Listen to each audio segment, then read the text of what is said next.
প্রথমে আমি রানা প্লাজায় যে হাজারো প্রাণ ও স্বপ্ন হারিয়েছে তাদেরকে স্মরণ করতে চাই।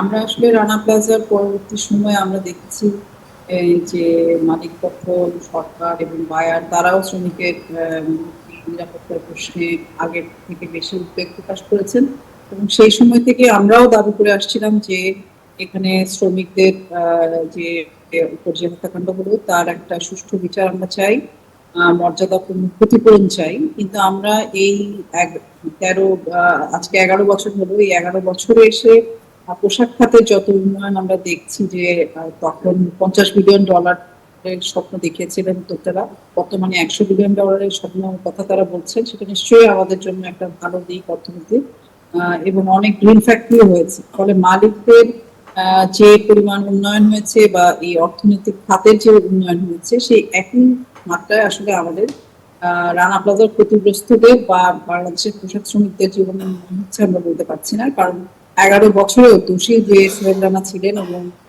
যারা ভবন অনুমোদন দিয়েছেন সরকারি কর্মকর্তা সহ কারখানার মালিক, তারা কিন্তু এখনো তাদের বিচার প্রক্রিয়া সম্পন্ন হয়নি।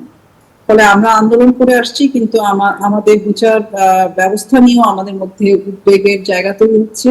পুরো বিচার ব্যবস্থার কে আসলে বিচার পাবে, কে পাবে না, কে গ্রেপ্তার হবে, কে হবে না, কে জামিন পাবে, পুরো বিষয়গুলো যেন এখন একটা রাজনৈতিক বিষয়ে পরিণত হয়েছে।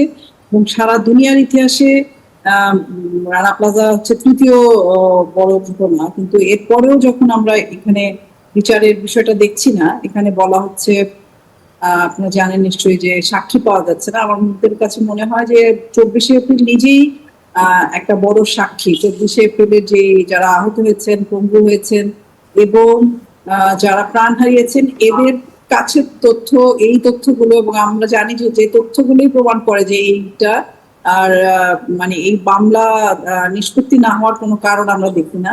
ফলে আমরা মনে করি যে এটা অবশ্যই দ্রুত করা দরকার। সরকারের সদিচ্ছার কোনো প্রতিফলন আমরা আসলে এখানে দেখতে পাচ্ছি না।